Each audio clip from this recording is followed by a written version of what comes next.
want to welcome everyone this evening. For those of you who are regulars, it's great to see you again. And for those of you who are new, the College Area Community Council is an organization designed to provide a forum for community issues, a conduit for communications with the city, and an opportunity for problem solving within the college area. This is an open forum meeting and your engagement is encouraged. If you have questions, you can raise your hand physically, or you can raise it in the reactions button in the chat on Zoom. Or you can also put something in the chat and Marco will read it. We request that all questions be saved for the very end to allow the speakers to get through their presentations. And we have a fairly tight schedule tonight. I do want to take a moment and thank those of you who are such a big part of our organization, volunteering your time and talents. And that is Kathy Bremer, Rob Corley, Russell Richardson, Bob Shilkin, and Dina Rogers. And I especially want to take a moment and thank CAPS for their generous support, and specifically Patrick Davidson, Donald McConnell, and Elizabeth Rodino, who've been so helpful in this approach, allowing us to use their facilities, providing us with technical advice, and being there when we have questions.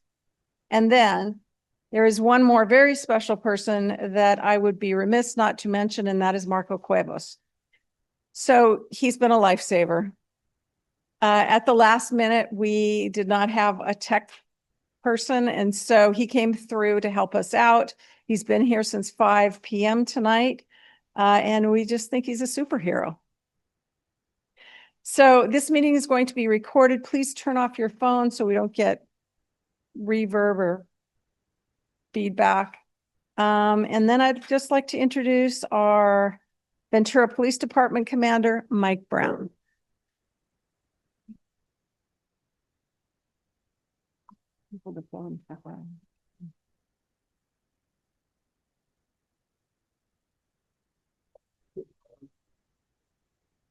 Thank you, Barbara. I agree. Our audiovisual superheroes, if they weren't here, we wouldn't be able to do this. So thank you very much. I am happy to report that this is actually probably one of the lowest crime months that we've had in quite a while. We've been on a downtrend for the last 2 months. I'm very happy to see that.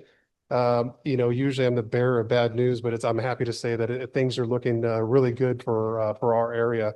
And in fact, out of our 55 incidents, which is down another 6 incidents from the previous month, a lot of the crimes have been reducing.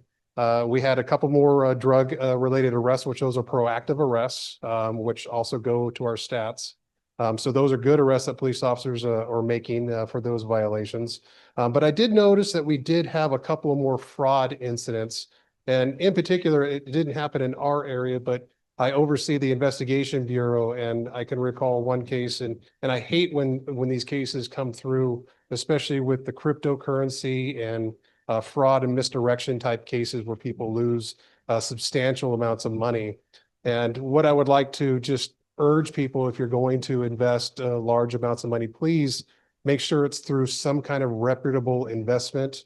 A lot of these sites are just out there to scam you if they're not legitimate. And then there's other sites out there that capitalize on, if you've been scammed, we can help you try to get your money back, and they're out to scam you as well. So there's several layers, and it's truly tragic when I see these things come up. So please, if you have someone that's looking to invest, make sure they're going through some reputable. If something smells fishy, it probably is. I was also asked about the mall area specifically, and so I had another picture that kind of zooms in to kind of paint the picture of, when we have these incidents. So I say we've had 55 different crimes. Well, out of the last 28 days, 27 of those incidents were just in the mall property, in the mall area. Because it's a large retail area, it's going to draw a lot of attention. It's going to draw a lot of people looking to to shoplift and burglarize and so forth. One of the things that we have done specifically around our bus depot areas is we do have a network of city cameras. And when we start to identify areas that are starting to be kind of problematic. The bus depot, which is located on the north end of the mall there, we've been working with the mall property. We've been working with VCTC in order to get some city cameras, not just the mall property cameras, but actually city cameras in there that our dispatch center, when crimes are starting to happen, they can log in and get better information, get detailed suspect information, and help aid officers with arrests and so forth. So that is coming soon. It's been a long time trying to get those cameras in there, but that's something that we'll see in the very near future, which will help. With retail theft, it's kind of a mix of reasons why we have a lot of retail theft. Between juveniles and then other problem offenders and so forth. I think we're starting to see a pendulum swing the other way with retail theft as far as actually holding people accountable and having less retail theft, but we still got a long ways to go, especially with the crimes as they catch up, and then the jail being able to house them well when we do catch them. So those are some of the things that I've seen in just the last month. Going into the holiday season, I'll urge everybody to make sure that you check in with your neighbors, especially if you're going to be leaving your houses. We're getting into the season where people will have gifts inside their homes, and then they'll go on vacation or go somewhere else, and then someone will break in the home. So try not to leave your windows open where people can see a lot of things inside. Your vehicles specifically, don't leave things in sight where somebody can break your window, and make sure your doors are locked. So just try to touch base with your neighbors, make sure they're being vigilant and keeping a lookout for your property, and report anything that you see as suspicious in nature. Any questions from the last month or this month? Okay, I appreciate everybody's time. Thank you.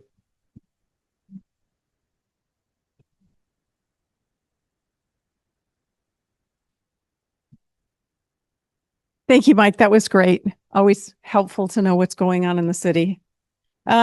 Next coming up, I want to introduce Vanessa Stotler, who is the Marketing and Outreach Director at the Ventura College. Vanessa? Thank you. I'm just looking behind me and seeing all these amazing donations, and a very popular item I see students have all the time. It's cup of noodles. So really great on that choice there. And I'm ready. I just had a presentation, but good evening, everyone. So it's I'm very blown away by the support by the College Area Community Council with the food drive. I think it's wonderful. And on the next slide, I did want to just share and introduce you to someone who's very important at Ventura College with helping our Basic Needs Center. And that's our wonderful financial aid officer, Miss Alma Rodriguez. There's also two other folks in our Basic Needs Department, Maria Cristoso Calderon, who was outside with the van, and you may have met her on the way in.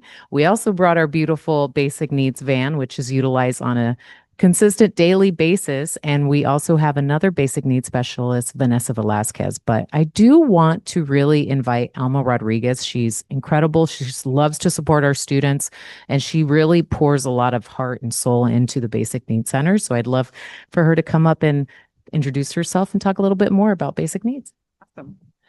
Thank you, guys. So super happy. Totally melts my heart to see everybody's support of our services. Hopefully as you came in, you got a chance to see our van. We're very proud of that van. That took a lot of hard work to purchase that van, and it was very much supported by our executive team at Ventura College, and what a difference it has made. When we started this effort at Ventura College, we started with my old Toyota Sequoia that tugged around my kids for many years. And so we did this out of, our own cars, and we would pull groceries in and bag them. And so now we can actually stand up inside this van. And just a little bit about our Basic Needs Center. Like I shared with some of you that I got a chance to meet. Our efforts started in 2017, 2018 with the small initiative that was simply to stop out hunger. And it was an initiative from the state of California that said, hey, let's put a stop to hunger. here we are, 2025, and sadly, it's only gotten worse. What started off with an initiative to slow down, and I want to say Maria's hiding, but she's really at the core of what we're doing. Maria, this is Maria Crista. She was at the van greeting you. So what started at the heart of trying to just kind of share a little bit about CalFresh or SNAP benefits is now an operation that started with 50 students coming by our center, maybe picking up food here and there, little snacks, to an operation that last year served 45,000 student visits. 45,000. It's now serving right now, this current academic year, we are now serving upwards of 500 students per day. Started with 50, went up to 100, 200, 250. Last year, we were like, wow, we're seeing 400 students. It hasn't slowed down. It's now worse. Next month, if the shutdown continues, SNAP benefits end, it's probably going to be worse, right? Because now the little bit of SNAP benefits that our students are expecting to receive on a monthly basis will come to an end, which means they're going to depend more and more on what we give. We do have partnerships. We do partner with Food Share and all of the support they give us, but that's just a teeny tiny bit of the fraction. We get a tiny support from the state of California, but it's $350,000 that barely covers maybe 2 salaries and benefits. It doesn't do doesn't do justice to the work that we do. Food is one part. We also support students with showers. We support students with emergency aid. Cars break down. People need housing. They need their medical bills paid. There's so many other emergency crisis situations that arise. We also help with graduation regalia. They need to graduate and they can't afford to pay for it. So at the end of the year, we help with graduation regalia. We help with numerous emergencies. We need glasses. Anything that you can think of crosses through our program, and we try to connect them. We now have an embedded mental health counselor. So we built a mental health office, and now we have a counselor who comes in on Wednesdays. And so that's a new added partnership. Starting in a couple of weeks, we will have a boutique, which is going to now add clothing for our students. That it'll be career clothing that they can use for all sorts of jobs. So we will be asking for donations of gently used, clean clothing that we can, house in our new career closet. Tomorrow we're having a reverse yard sale that's going to give students an opportunity to pick up free clothing for children, for themselves.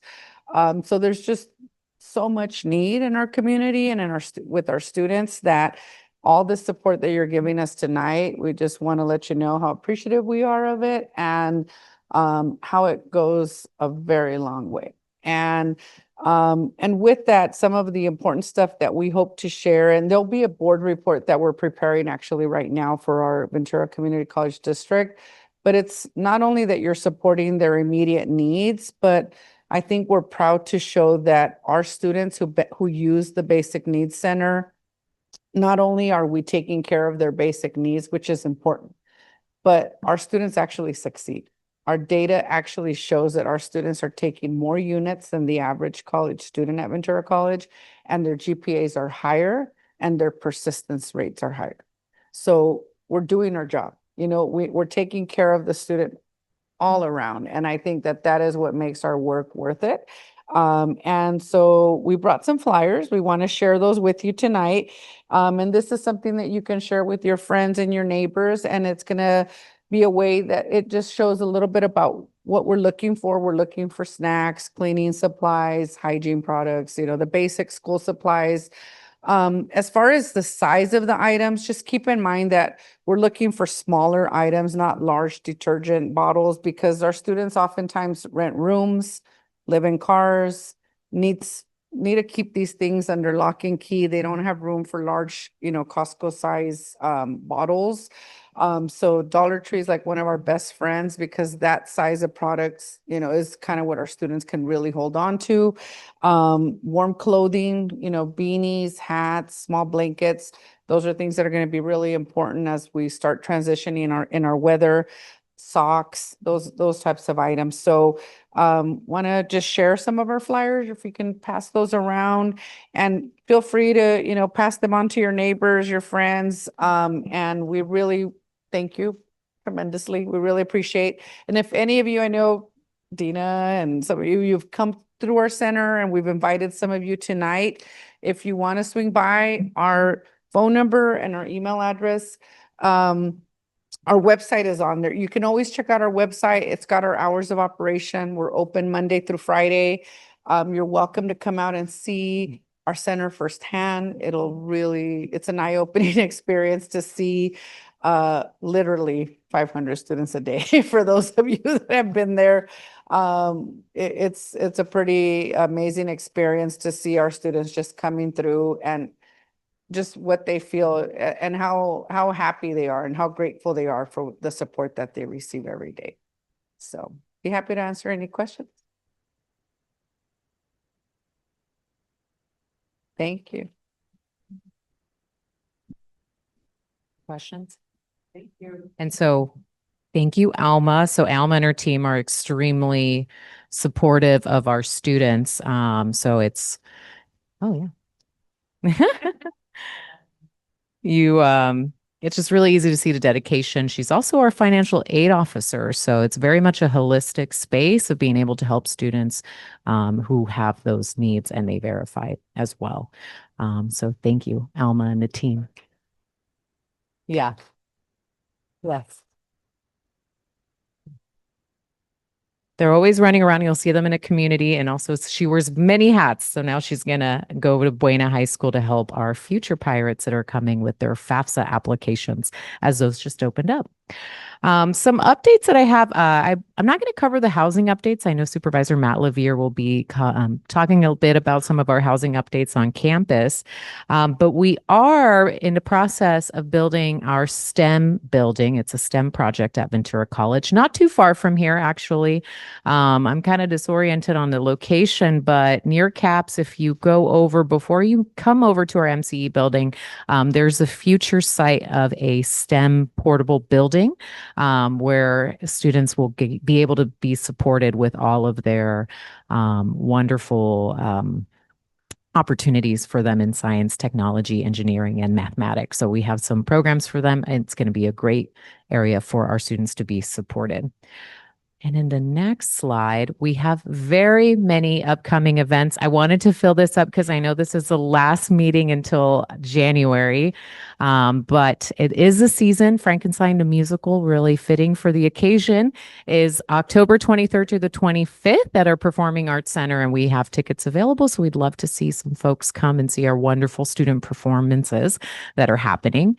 Alma is staying very busy this Saturday. We have another Cash for College event. It's the last one of this semester. We have them resuming in the spring, but those are really wonderful opportunities. It's open to the public. Any future student who wants to really apply and get money for college, Cash for College is the event for them. So we have our last one for this year, this calendar year, on Saturday, October 25th at our Santa Paula campus. So that's our East campus. Ventura Speaks is next week. That is a centennial celebration for our division that's coming up, and it's next week. We have a wonderful opportunity there to hear not only the oral history of Ventura College, but we have performances as well as celebrating one of our alumni, Ola Washington, and that is open to the public. That is next week, October 29th. The celebration itself is at 5 p.m. in our, oh my goodness, not the right event center. It'll come to me. I'm totally blanking on the location for that. Guthrie Hall. Yes, it's in Guthrie Hall. Thank you. So we'll be having that at Guthrie Hall next week, and it's going to be a wonderful event for our Ventura Speaks. Finally, there's a couple more things I just wanted to briefly touch on, but PACE, that's our program for accelerated career education. We have some info sessions coming up. We also have one next week. It's fully on Zoom, and that's really tailored for adults who are returning to college. It's a fast-paced program to complete an associate's degree at Ventura College, and it's cohorted. So a lot of our adult populations that come back to school really enjoy the PACE program because it gives them a bit of community being in that cohort model. We have a blood drive next week as well on October 30th, and that's to support our Honor Society for our nurses on campus, and that's going to be an MCW quad, so just right towards campus. And we have a football game for military appreciation coming on November 8th. It's a wonderful time to come out. Our student ceramic sale, November 12th and 13th. It's a wonderful time. Yes, World Toilet Day, November 15th. That's always a fun one. We have a lot of water science professionals. So this is a really great opportunity to connect with those folks on campus. And the last one, before I conclude, we have the spring semester starting January 2026. So new year, new courses for anybody looking to join. Our open registration is November 12th, but you're welcome to apply prior to that. November 12th is just when you can register for those spring classes if you are a new or returning student. So I highly encourage that. Really great programs that we have. And that's all I have for tonight, unless there's any questions. Yes. It sounds like I have somebody over here might actually know more about that than I may know. But World Toilet Day, we have the water science program. So what they are doing on World Toilet Day is that they're going to bring awareness on a lot of the mechanics when it comes to that, the plumbing, everything. It's Oh, absolutely. So this is the second year that they've done it. We have a wonderful faculty member, Mary Wu. I hope I didn't butcher her name, but she is really passionate about what she does. So that's a great question. Thank you. Thanks, Vanessa. Well, I'm definitely going to go see Frankenstein. That sounds like a really fun Halloween, a way to celebrate Halloween. Also, I just wanted to take a moment and, say thank you to all of you who have donated to the food drive today. I know Ventura College appreciates it, but I also want to take a moment and give the floor to Russell Richardson, who's pulled this all together. So he has done a lot through the College Area Community Council or as our member at large to make sure these students don't go hungry. So Russell?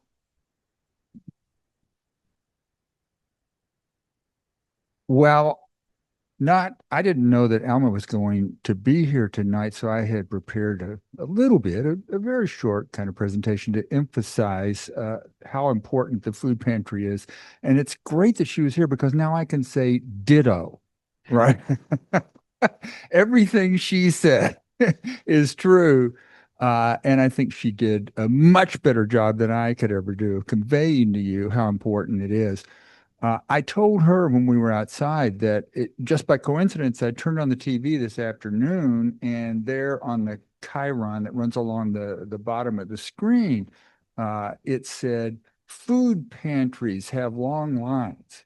So in other words, it's a national thing, obviously, that food pantries around the country are struggling now because of the changes that are taking place at the federal level.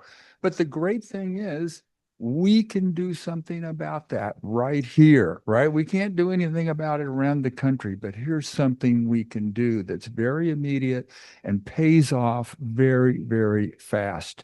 So we're just thankful that you respond the way you do. We do this a couple of times a year, and as you can see, we got a great response. We even got more response than you can see here because some of it went directly into their van outside. So it's very, very much appreciated by the pantry and by us as well. So why don't we give a round of applause to everyone who brought food tonight and made that extra effort. Thank you very much. Thank you, Russell.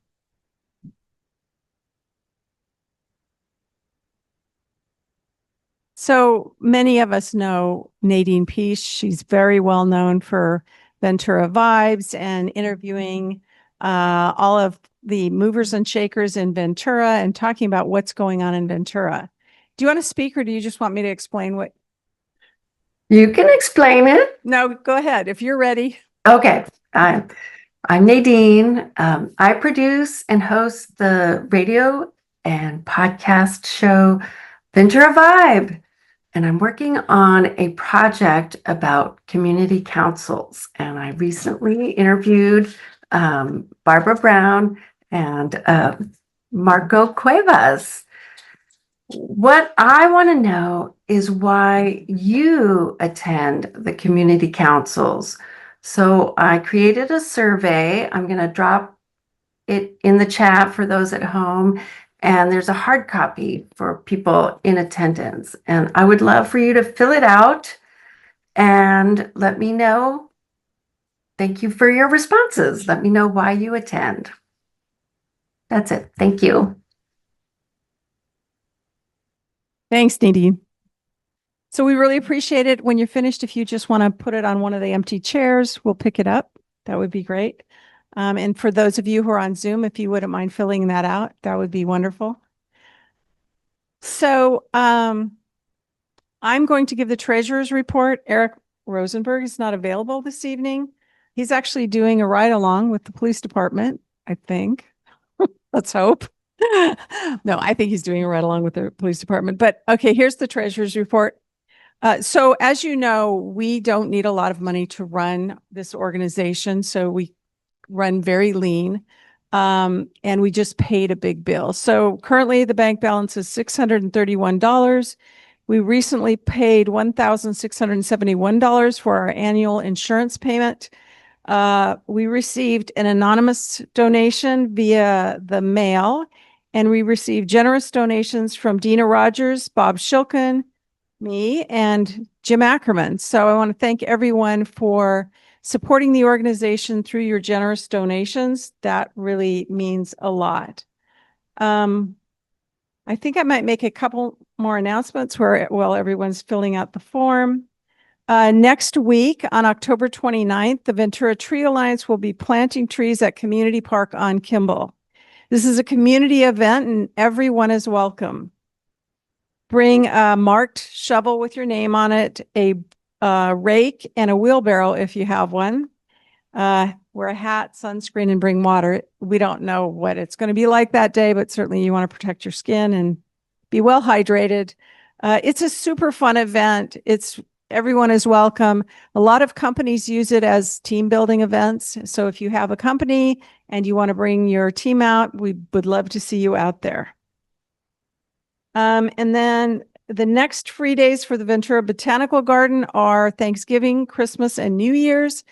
As you may or may not know, the College Area Community Council goes dark in November and December just because our dates are so close to the holidays that, we don't want to distract everybody from their holiday cooking and gift giving and all that. So this has become a long tradition at the Botanical Gardens to go up to the hillsides and take your family up. It's a big deal for kids coming home from college. We see a lot of people up there. And I wanted to mention on Thanksgiving weekend, we're going to have a very special poinsettia exhibit in our new shade structure. So I know a lot of you have seen it up there. It's a wooden, small shade structure, and everyone's asking, what is that all about? That's our brand new fernery. So if you're around on Thanksgiving weekend, be sure to attend that. And we're still a little early, but I'm going to call our District 1 Supervisor for Ventura County, Matt LaVere, up to chat.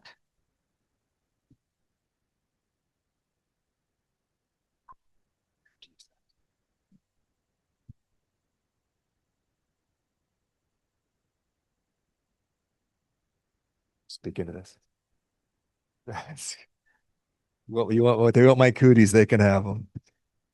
Well, thank you so much for having me tonight. This is my home council, so it's the quickest trip for me to come to these community councils and speak, which I always appreciate. I think the last time I was here was about 2 years ago, and we were meeting at the Wright Center. And so tonight, I only have 30 minutes. I never want to get in the way of water discussions. That's always more important and more exciting. So Gina, I don't want to steal your thunder. But I'm going to try to go through real quick, just a basic background on what the county is, kind of governance, budget.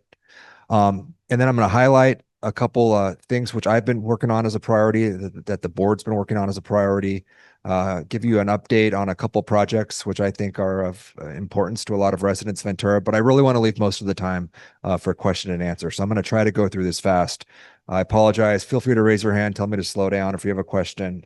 I'm happy to kind of make this an organic discussion. So, like a city, the county is governed by a board of supervisors, similar to a city council. There are 5 of us. We are all elected by district. Those are my colleagues, the current board. We've been working together for 2 years now. Janice Parvin has Moore Park, Simi. Jeff Gorell has Thousand Oaks, Newberry Park, most of East County. I have Ventura, the Ojai Valley, the North Coast, and the northwest corner of Oxnard. Kelly Long has primarily Camarillo and Santa Paula, Fillmore, Piru. And then Vianney Lopez has kind of greater Oxnard and Port Hueneme. So that's us. I tell people we are a split board politically, but I have so much respect for all 4 of my colleagues. I never take it for granted the way we're able to work together, the civility that we show, the professionalism. It is really a wonderful board to work with.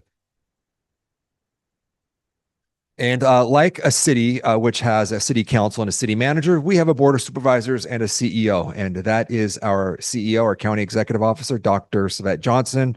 She is amazing. She's one of my favorite people in the world. She's been the CEO for about 4 years now. And she came in during kind of a tough transition time. And the leadership she has shown the last 4 years has just been exceptional. She's an incredible woman doing an amazing job running the day-to-day operations of the county. So the city of Ventura, there's, city council, city manager, and then, is it 8 departments, Gina, I believe? 8 different departments? 7 departments.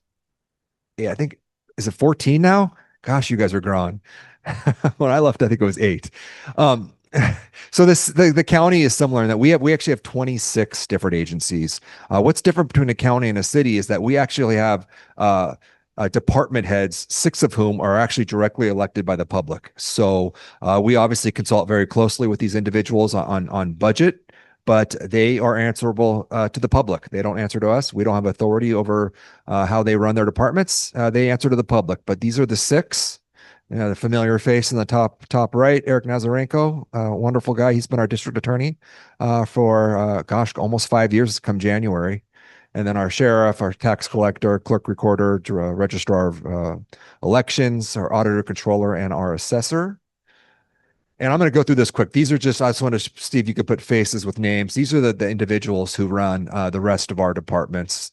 The county has everything from airports to hospitals to jails, to human services, hospitals and medical clinics, obviously a fire protection district, a medical examiner. You can see all the different departments that the county has, animal services. One thing that I learned very quickly about the county is that it's a large operation. We actually have, it's now close to 11,000 employees. We are the 2nd largest employer in the county, behind the Navy base, which has about 21,000 jobs now.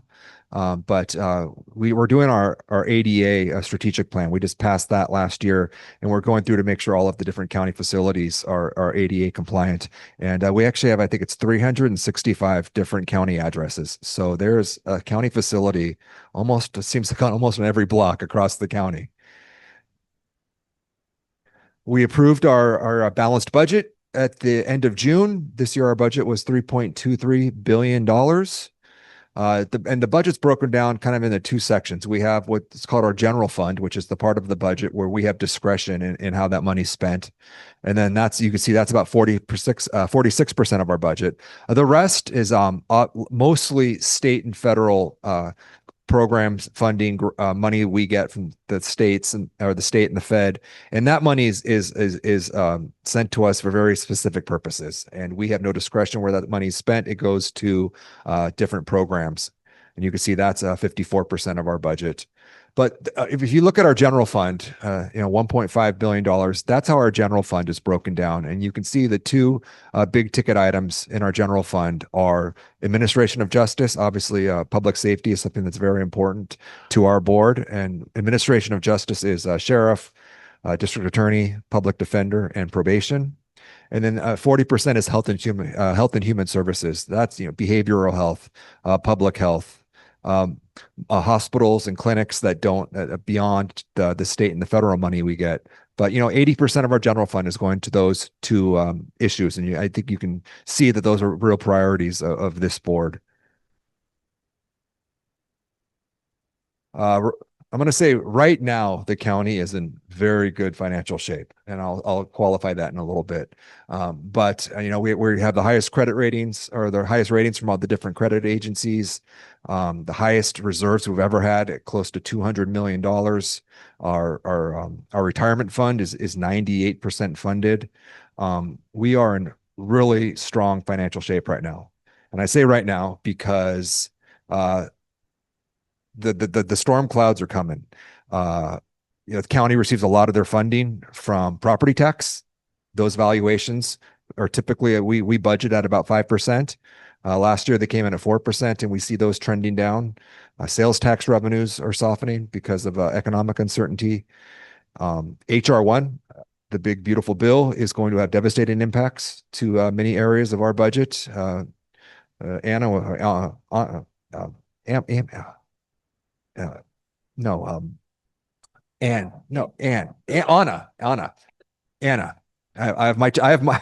I have my chief of staff, Anna, who's with me tonight. Anna, I'm calling you Anna now. Anna Melgoza. Anna mentioned SNAP benefits. Used to be called the food stamp program. It's now Supplemental Nutritional Assistance Program, federally funded through the U.S. Department of Agriculture. And typically SNAP benefits are provided to recipients between the 1st and the 10th of the month. And because of the government shutdown, we have been told that those benefits will not be provided starting November 1st, in a short 2 weeks. There are between 85 and 90,000 people in the county who receive SNAP benefits. That's 1 in 10 people in this county receive SNAP benefits, and they are not going to receive their benefit in November, which is incredibly concerning. Food security is an issue which I don't know if any of us truly recognize in Ventura County. If you talk to Food Share, they will tell you that 250,000 unique people accessed Food Share last year. That is about 1 in 3 people in the county had to go to Food Share at least once last year for food. And what's considered a wealthy county, that number is staggering to me. Food insecurity is real, and if these SNAP benefits go away, I think it's going to have devastating impacts. But beyond, that's not HR1. That's just the shutdown. HR1 is we're looking at potentially hundreds of millions of dollars in cuts to our healthcare system. I think it's 200,000 people in the county rely on Ventura County for their healthcare services, whether it's our hospitals or our clinics. And so that's 1 in 4, or on Medi-Cal. And that $200 million in cuts is cuts in actual care being provided. And so most of those cuts won't happen until 2027, it looks like. But we're going to start seeing more smaller cuts starting in January of next year, with the big cuts coming the following year if everything stays in place. So I don't know what can change between now and then, but I really hope we work with our federal representatives to do what they can to restore those benefits, because it's going to be a lot of people not receiving the care they need in Ventura County. Okay. So this is not working out. There we go. I want to talk briefly about homelessness. It's an issue which is probably the issue I hear the most about from in my email inbox. And the county has been working intensively on this issue for the last 4 years. I know the city has as well. I'll talk about that. But we've spent a lot of time in our river bottoms the past couple of years trying to work on those living in encampments in the river bottoms. We go out with these task forces, which include a broad range of experts. Not only is it social workers and people who specialize in homeless services, but we bring out doctors and nurses from our hospital and our clinics. We bring out the sheriff to help, because they have a lot of relationships down there. Our human services agency goes down. It's usually 10 to 15 people who go down and to provide that full range of care. And it really is an effort to to make sure people understand the services that are available to them. The end goal is not to arrest our way out of this problem, it is to provide the housing that's necessary to work our way out of this problem. And we do this in both Santa Clara and the Ventura River bottoms. You can see some of our partners. That's in the Santa Clara. But this year, it's just from January to date, the county has spent over $200,000 in cleaning up encampments. We've been able to relocate 68 individuals into more permanent housing. We arrest people when we need to. There are some people down there with warrants for serious crimes, and we do arrest those individuals. But that's not the priority going down there. The priority going down there really is to provide help. And just last month we cleaned up 9 additional encampments, and those encampment cleanups are important, really because of the fire threats and the fire danger. There's constant fires in our river bottoms that puts our firefighters at risk. It puts our first responders at risk, and it really puts our neighborhoods at risk because of those fire. If the wind's wrong on a certain day and that fire spreads, it could have. You saw what happened in Palisades and the Eaton fire. Those things start and they spread quick, and we want to try to eliminate that potential as much as possible. So we actually just had a presentation at our meeting this week. We did the point in time count in January. It happens every year where volunteers go out on a certain day in January, actually nationwide, and we do to the best of our ability. We count the number of homeless in our community. And we've seen some really encouraging trends. The last 2 years, we've seen an 18.5% decrease in homelessness. When you think about homelessness, think about it in 2 buckets, the sheltered and unsheltered. So if you were somebody who's living in the Arch shelter in Ventura, which is the emergency homeless shelter, you were still considered homeless because it's not a permanent type of housing.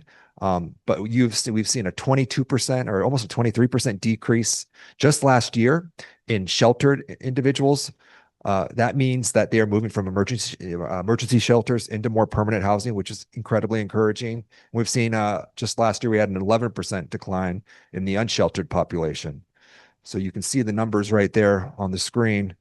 There's 2 cities, and this next slide. There's 2 cities which are really standing out in their efforts to address homelessness. That's the city of Ventura and the city of Oxnard. You can see the numbers there: a 24% decline in Oxnard, a 19% decline in Ventura. And people ask me, why is that? And I'll tell you, I think it's very clear that the reason these cities are having such success is because they are the ones who are building the housing that's needed to house these individuals. Both Ventura and Oxnard have made a concerted effort to build permanent supportive housing. And when you build that housing and you put people in those beds, that's how you reduce homelessness. And I really want to applaud both Ventura and Oxnard. This is just a picture of all the affordable and permanent supportive housing units that are going to be happening this year and next. These are projects which most of them have been approved and will hopefully be starting construction this upcoming year, 2026. Some are still in the planning process, but you can see another 470 units coming online. So I think we're going to continue to see important progress in bringing down the homeless numbers countywide. Vanessa mentioned the project at the college that hopefully, knock on metal, that is going to break ground in the first quarter of next year. Is it 60 something units? Is that what do you know the number of units? Beds. Okay. Yeah. Yeah.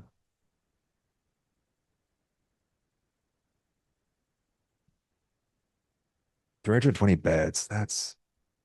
I'm sure you've talked about this before, but I think last time I talked to Ann King, it was like between 10 and 15% of your students are housing insecure.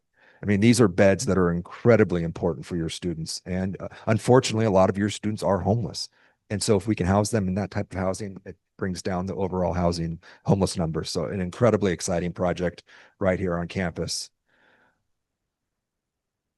Something that I really care about, veteran housing. I firmly believe if you put on our nation's uniform, the least thing we can do, the last thing or the least we can do when you come back from your service is make sure you have dignified housing. Seeing veterans on our streets just kills me.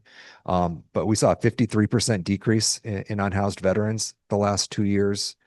Even that, and we did the count in January. Since then, 40 more veterans have been moved into Ormond Beach Villas in Oxnard and Ventura Springs on the east end of Ventura. We have 20 who are matched to housing, and we're awaiting placement hopefully soon. Dolores Huerta Gardens just opened up in South Oxnard last month. There's going to be 13 additional veterans being housed there. We are down to the double digits, and I mean, we have never been closer to functional zero when it comes to veteran homelessness, and I think that's incredibly exciting. And then something I hear a lot about is mental health. And, you know, obviously the county is the provider of mental health services to anyone who is on Medi-Cal. We are the provider. And we did a big study about where the gaps in our system of care were. And that what we found out was the biggest gap we have is for people living with serious mental illness, the most serious, and those needing locked care. We found that most of those individuals were being sent out of county for that level of care. And that's not good for the individual being that far from their family. It's not good for the family who wants to be closer to their loved one. And so we said we need to figure out a way to put more of those beds, that level of care right here in the county. And you can see through the hard work of Dr. Dennering, who is our behavioral health director, we are awarded $94 million this year to build 2 facilities. One is a mental health rehabilitation center at the county's Lewis Road campus, which is kind of near Casa Pacifica outside Camarillo.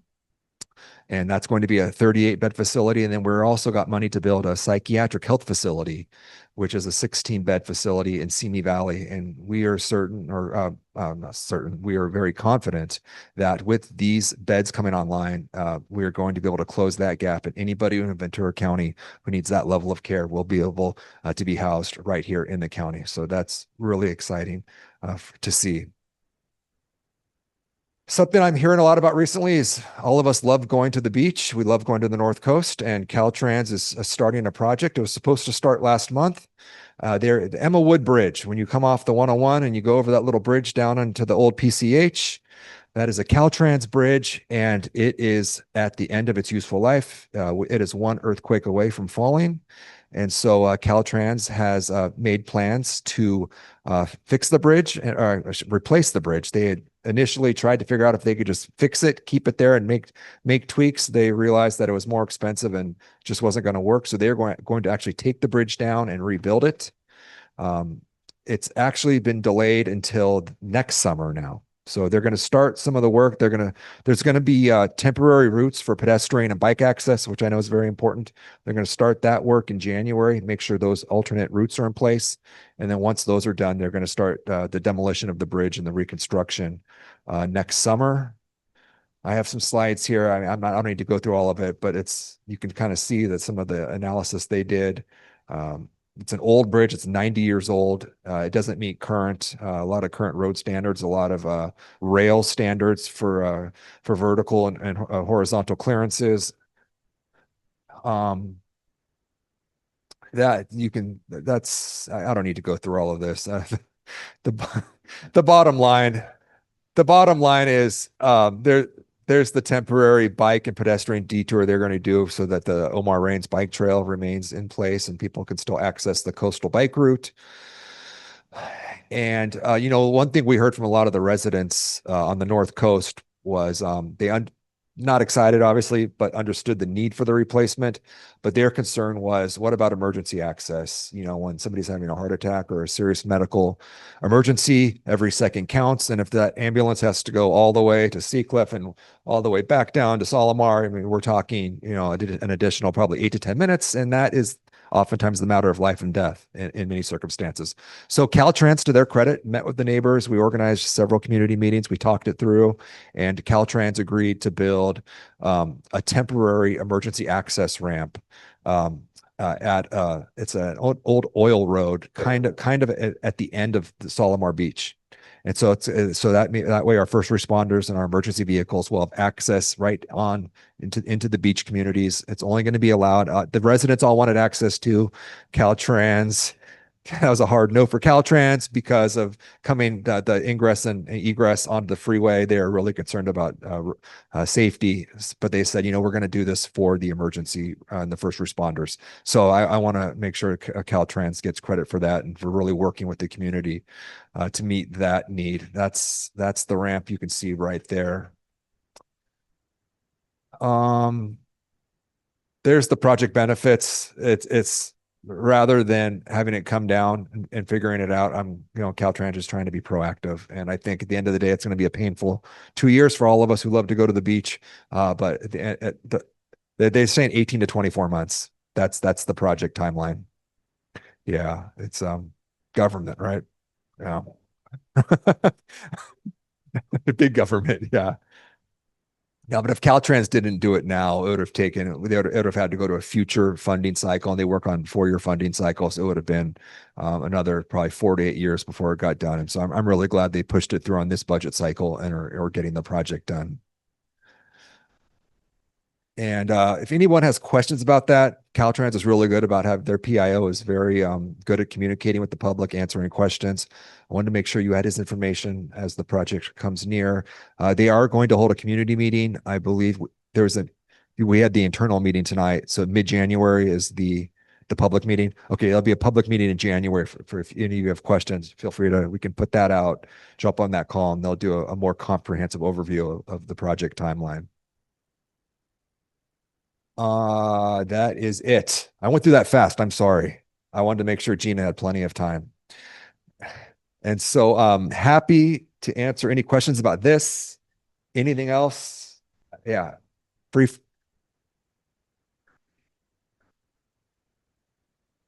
Coming out of Seacliff. Yes. That's a good assumption. Yeah. Yeah. So, the county or the city, is 100% paramedic force. Yes. The county is not. Yes. But in talking with Chief Gardner, he's going to change the staffing around so that there's always a paramedic at Station 25 during this emergency. That and the off ramp will not interfere with any type of service, so that's a good thing. Yeah, because typically there's not always a paramedic at that station, but yes, we're going to make sure there is during this project. Hi, my name is Marisa Sullivan. The first slide you showed and you kind of explained your districts on a map. Yes. Pardon my ignorance, but why is yours so big? Great question. My district feels like it's the size of a small state. Huge. It's because my district includes a lot of national forest. My district goes all the way to Cuyama, Lockwood Valley. I go all the way to the Santa Barbara, Kern, Ventura intersection out there. I haven't done the actual math, but I want to say it's like 75% of my district is national forest. Wow. It's population based, correct. So the census, I guess, or something, and then population based. And so if anyone is concerned about something that is Los Padres National Forest, they're to come to you. They're going to come to me, and I'm probably going to try to connect you with the Forest Service. But yeah, Okay. it is. You're right. It is. Those are all of our districts are as even as possible when it comes to population. But obviously, Kelly Long. I have the western part of the national forest. Kelly Long has the eastern part. We actually split Lockwood Valley. I have west. She has east. But yeah, most of that's national forest, and so we obviously have a very close relationship with the local forest ranger. And we talk with them a lot. Then I hope you don't mind. I have like maybe 2 more questions. Sure. So following up on what you just, thank you for explaining that. So all the development that's being currently that we're all seeing, and obviously that'll be more people, more population. So we'll see a change in that map, or is it the same? And now you've got more people. We like the city, we redistrict every 10 years at the census. So these are the maps as of 2021. We got the 2020 census results and we redistricted the following year. And so the next time we redistrict will be 2031. And we look at the new population numbers at that time. Okay, so last question, and I thank you, is the thing about all that development, the bridge with Caltrans, and I have to tell you, I'm wondering about Emmawood State Beach. It's, one of my absolutely favorite places on the planet, and I miss being able to go there in terms of camping. Yeah. Actually bought a trailer, had my husband buy a trailer so we could go there. And I'm just curious as to, is there any information regarding when that might actually be looked at to be developed? I mean, or Reopen. rejuvenated, Yeah. They're actually working. The reason that the bridge project is getting delayed is because they're doing the work at the campground right now. And so they're doing that work. Long term, I think the campground, recognizing sea level rise, recognizing some of these changes, there's kind of an understanding that campground might not last forever given sea level rise. And so they're looking at ways they can rehab. They call it the group lot now, I think. Which is the the day use. towards the fairgrounds. Because it's called group camp, but they're looking at, as that road, it's getting so expensive for them to constantly fix that road because of storm damage, that they're gonna keep open as much as they can, but they're looking long term at the group camp for additional camping, because people understanding how popular of a campsite it is. Thank you, because I know the reality is coastal changes that are transpiring, and what's happened is the damage from all these. I mean, they spent a lot of money fixing that road, and then it got wiped out again the next year. Thank you. Yeah. Marco? Two quick questions and then one on Zoom. The first one going back to redistricting, just out of curiosity, is the county redistricting similar to the state in like independent commission, or is it more like the city or like the city council, like the board of supervisors? Like, how's that process for redistricting? Right now, it's up to the board. Okay. But I'll tell you that when we redistricted in 2021, both myself and Supervisor Ramirez at the time said that we thought moving forward that an independent commission should probably do it. It's just those things are so challenging because everybody has their own agendas on how the districts should be drawn. We try our best to make them fair. There's the Voting Rights Act, which kind of talks about majority minority districts, making sure you stay in compliance with the Voting Rights Act.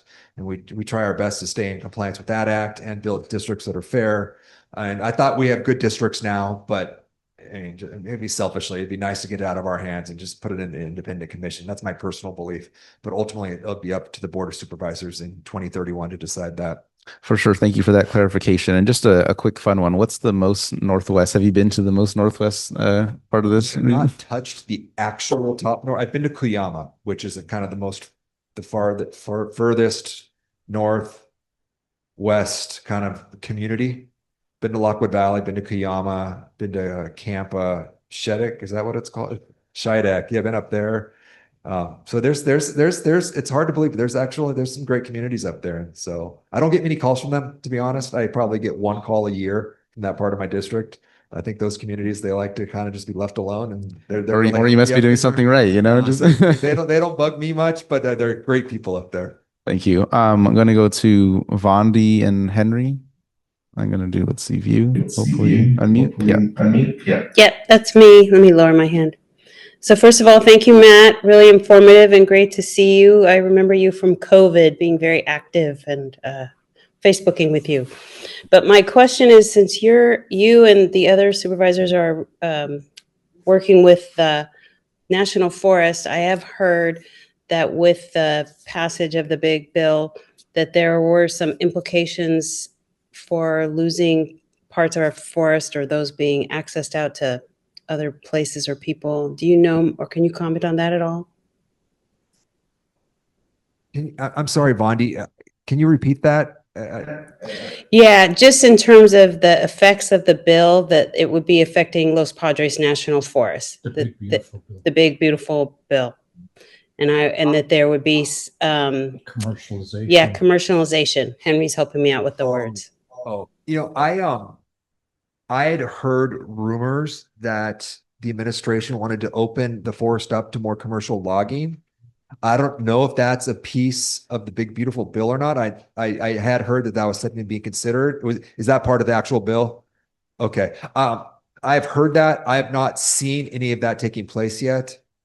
I just met with they have a new ranger. I just met with him a couple weeks ago. He didn't mention anything imminent.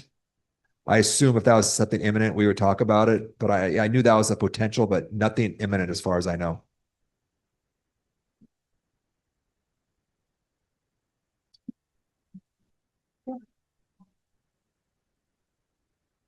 Okay. All right. Thank you so much, everybody. I really appreciate it. Great seeing all of you. That was great, Matt. As always, it is such a pleasure. I've heard this 3 times now, and I will tell you a couple of important things. Okay, so I have handouts, and he handed them out at the last time I heard this, and I brought it home. I have referred to it 3 or 4 times, so I'm going to pass these out. So feel free to take one if you don't have one. Our info's on the last slide. Both my chief of staff, Anna Malgoza, and my contact information is on the PowerPoint. If anyone has follow-up questions or any other questions, please don't ever hesitate to reach out. Yeah. The other thing that he referenced that I have been asked many times when I'm out in the community is, what is Governor Newsom doing with all the money we were supposed to be spending on homelessness? And as you can see, did you talk about that? I did not. I should have mentioned this. I mentioned a lot of this affordable housing that we put on the screen. I mentioned the Valentine Road project that Jeff Lambert and Housing Ventura are doing. A lot of those are state funded. The Valentine Road project, I believe, is 90 or 95% state funded. A lot of these projects have state funding. So when we talk about where's that money going, it's going to housing units, just like I showed you. So that's really great news. Also, I don't know if the rest of you have noticed it, but when I travel around Ventura, I used to get harassed at, the Trader Joe's on Victoria all the time. That is significantly reduced. The Plaza Park, homelessness issue, people sort of panhandling. As you walk through the park, a lot of people with mental health issues, that has significantly been reduced. So in my opinion, I can see it. And so I want to thank you, State of California, and all those people working to reduce homelessness. It means a lot. For that, you mentioned those projects. I think the Patrol Task Force, which is part of VPD, and the sheriff has a similar task force called the Homeless Liaison Unit. And it's teams of police officers specially trained to deal with the homeless population.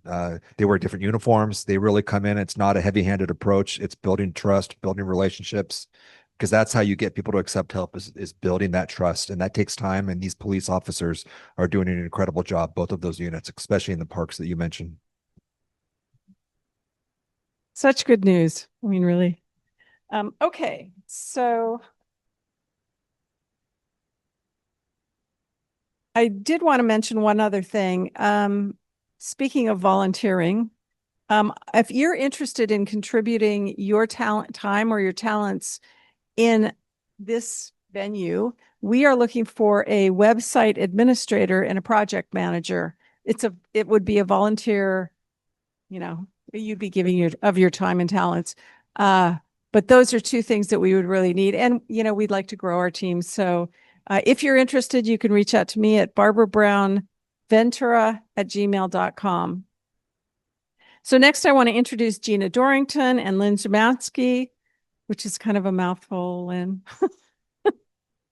And they're going to talk about the Ventura rate study update.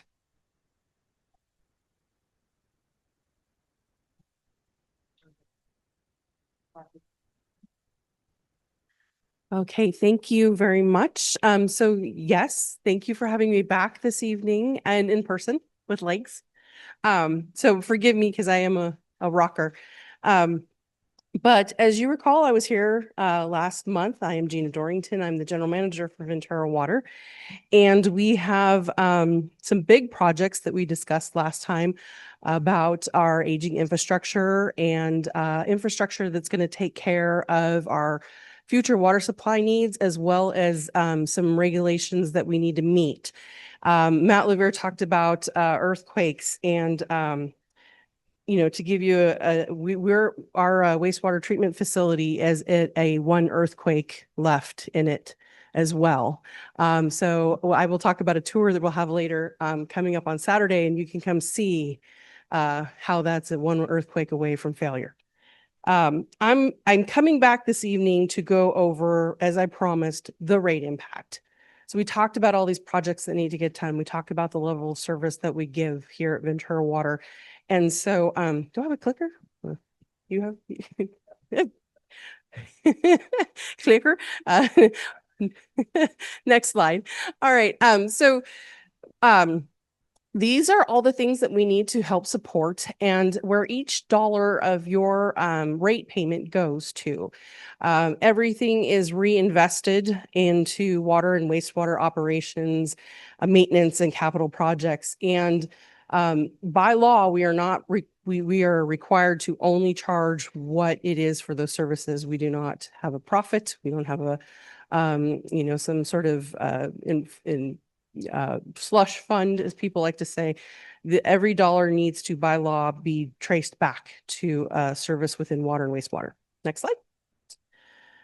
So we started on the rate process about a year ago. The city worked with Raftellus Financial Consultants, and we have NHA advisors. They're a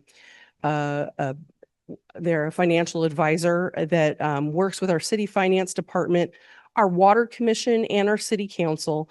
And we work to build the framework for a cost of service study and a financial plan. And so the key objectives were ranked and rated with stability and affordability being of the top priorities moving through this rate process. Next slide. So the result of that work was a financial model that showed what we needed to increase our rates by each year for the next 5 fiscal years in order to support the services. So you can see on the water side, we're at 10.5% increase year over year. And then on the wastewater side, because we do have some of those significant infrastructure projects built into the rate model, it's an 18% from the current year, and then 16 for 2 years, 14, and down to 10. So all of this is what's needed to provide that basis level of service and infrastructure needs. Next slide. So the rate structure that we have developed and the cost of service is put together so that it provides a rate cost justification for those water uses in categories such as the multifamily, residential, commercial, single-family residential, and irrigation. So they're divided into these subdivisions of what everyone's cost justified rate shall be. Next slide. Through the residential structure, we have tiered rates. And this is really sort of demonstrative of where our water use is through our residencies in the city of Ventura.